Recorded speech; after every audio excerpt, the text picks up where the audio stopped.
Namaste. Welcome back, beautiful souls. This is the Tarot Card of the Year reading for the Tower, Part 1. And my pleasure to share this with you. These readings I'm doing with the Solera Occulta Tarot have been so beautifully responsive, as well as I developed a spread for this year called the Nautilus spread, and I am using this as a metaphor for the hermit's journey. From the interior to the exterior, first card in the center and the ninth card towards the outside. And nothing rocket science here. If you want more information, it's down below in the description box. So let's shuffle the cards and begin this reflection. Tower. So let's talk just a little bit about the tower. I just need to get one other little bit of information here. Sorry about that. Thought I was all organized. This is such a blessing, actually, of a card when it appears in a reading. And as a theme for the entire year, it could be a little bit hard to swallow. But don't let that intimidate. So if you think about the way that your life has honored the status quo and how much easier it is to just go with things the way they are, it creates a tension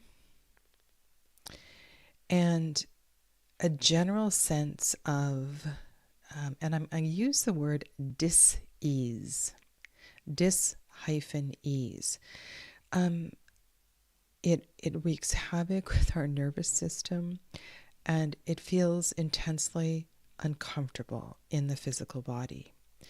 And yet there's this aspect that if we don't rock the boat, if we don't change things, somehow it's all going to work out. But I think this is really powerful, and it honors a sense of freedom that is due and that is yours to claim.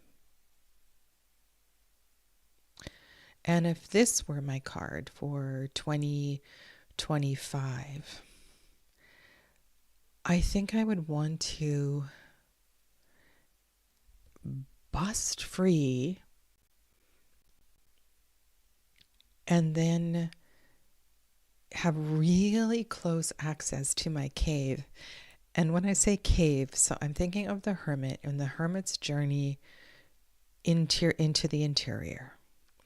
And I think of, I have never been to any of those hermitages in northern India, like the famous cave where Jesus retreated. There's lots of other famous caves in the Himalayas and in northern India where great things have happened. And I think that is one of the most powerful, for me, visions of the hermit, is this: once you go into the interior, the frequency changes, right? It's a really, really high vibration. And I think that is a beautiful place to process the energy of the tower. All right, so I'm going to shuffle and draw the cards. Welcome to Clevis and Amethyst. Hello, lovely to have you here. And Saskia. So, yeah, take a big breath, okay? Big breath.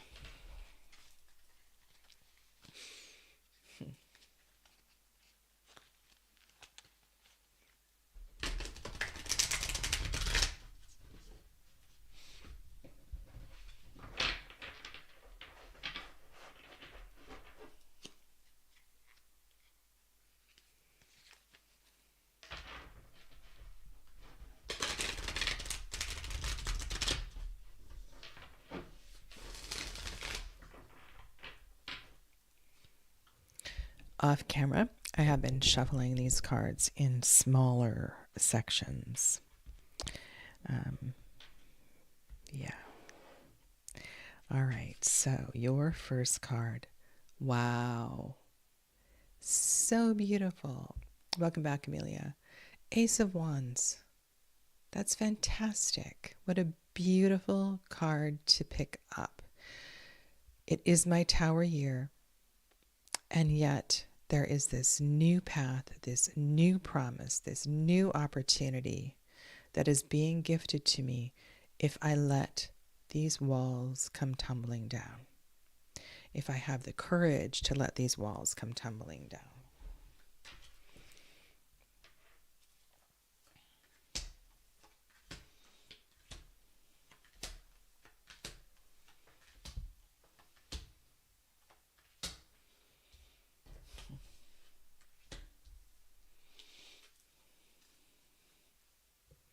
Look who's hiding at the bottom for you. You've got this, baby. You got this. Okay. All right. The Queen of Wands there says to me, I will not be defeated by this.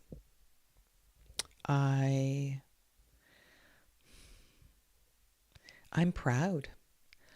I'm full of life and dynamic energy, and I can do this, carve this new path, and let the old fall away. You know, something that really intrigued me in this card was that the bodies that are falling are already dead. And the way that I read that is that these the status quo, as I was talking about, right? This, you already know these things can't exist as they are. And this may materialize, this may present as many little things over the year. And so I want to encourage you to, candles making funny noises, I want to encourage you to be really observant of things that irk you, things that, is this really the way that I want to be here? Do I really need to hold on to this?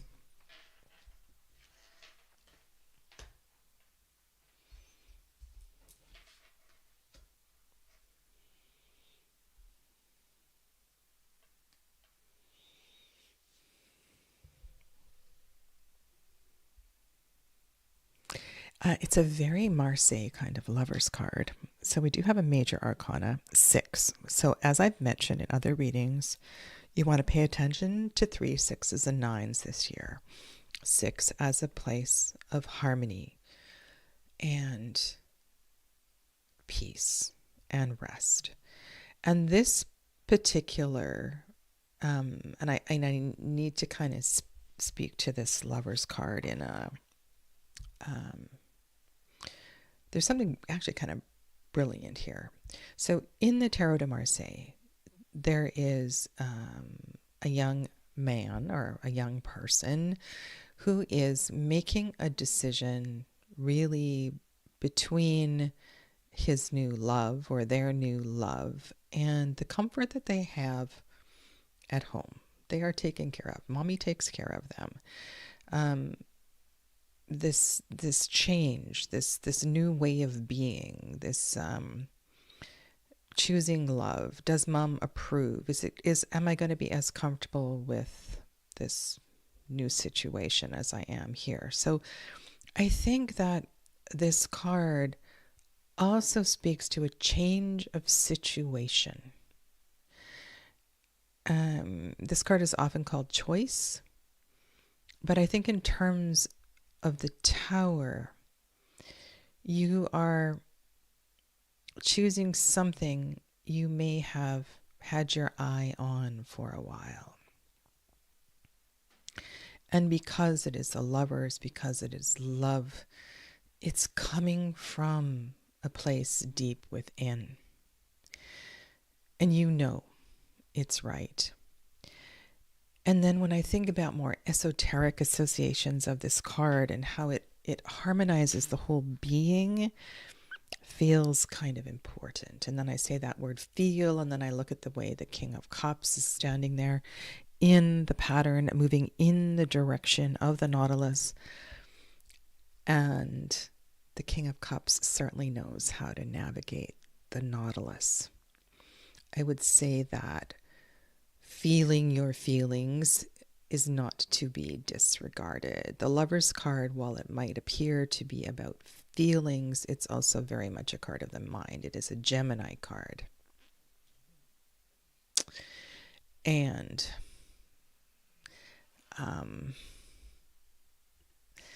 yes, this is a brilliant card. And I want to say something about this because I wonder if something will show up in this reading. So the Tower card by Carmen Sorrenti. When I first looked at that card, I thought that, so there's a woman and there's an energy moving through her, like a Kundalini energy. And when I first looked at that card, I thought the Kundalini was rising through the crown, but it's actually rising through the throat. It actually emerges through the throat. So it's not a full Kundalini rising. And this is really powerful in that it's that same thing. It's and this message kind of came through in the Devil. It's this way of being that allows you to be you and speak you and be and speak who you are. It's really powerful. So the King of Cups. So what I was saying is this can also be very much a card of the mind and a discombobulation of the mind. And that's where all the choices come in. And this and that, and pros and cons. We have fire, we have air, and we have water. So there's an awareness of all of the elements so far. Not pentacles yet, but I'm sure they will make an appearance. To feel life is really important. Yeah. Okay, let's go on.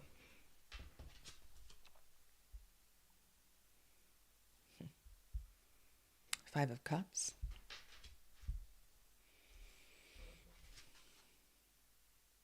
Nine of Cups. Okay, so lots of water. Lots of water. And the Lover's card almost looks like a cup as well, too. But there's wheat. There's growth. There's connection. This is actually a really great Lover's card. I could spend lots of time with this one. So Five of Cups. Yeah, I can see that the Tower felt really comfortable. And I've had a few aha moments with this card. I mean, Five of Cups is such a good card. And it is this... we have choices here of how we're going to cross this bridge. All fives take us through this difficult path where we have to decide what's really important to us. We have to navigate our feelings. And like I said, with the King of Cups, we have to feel our feelings. We have to fully be in this. We can't dismiss these experiences and go, oh yeah, whatever, I can manage this. I'm strong. It's more than that. We really need to give it a good lie down and cry and be in it, and to say our goodbyes, and to maybe to write a letter, even if it's writing a letter to self or writing a letter to spirit. And I think that one of the choices you have in the Five of Cups is not necessarily to turn around and choose the 2 full cups, but to walk straight through those 3 spilled cups and go, this is okay. I'm moving on. Because maybe those 2 full cups are your perception of what the tower was, of what home was, of what lies across the bridge. And maybe you actually need to walk through those spilled cups and get your feet dirty and stain your robe. So just think about that for a second.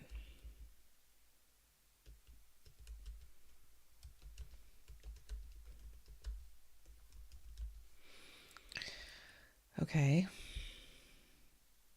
Because if you do that, then you learn what's really important.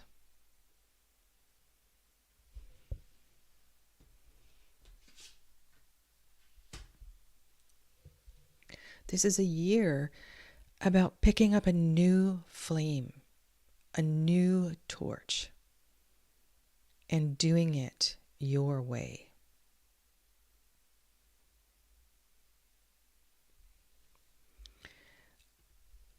I got an etching painting this Christmas. It depicts a lighthouse, just like a tower card, in the middle of a storm, light piercing through the darkness. Oh, that's beautiful. I really think this is an important card. Not a card to dread, but a card to illuminate. And the suggestion here is one of, and another favorite tower card I have is from the Lily White Tarot. And there is an elk that has shed its rack. And the rack is lying, I believe, in the foreground in front. And it looks to me like there's a forest fire in the background. And there's a sense of vulnerability. And yet I've also shed a weight. I can move lighter. And so there is a lightness of being that is offered here. A fulfillment of emotion.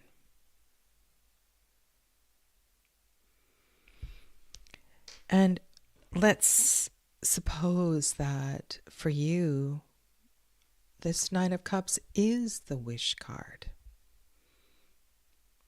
If that wand were a birthday candle, what would you wish for?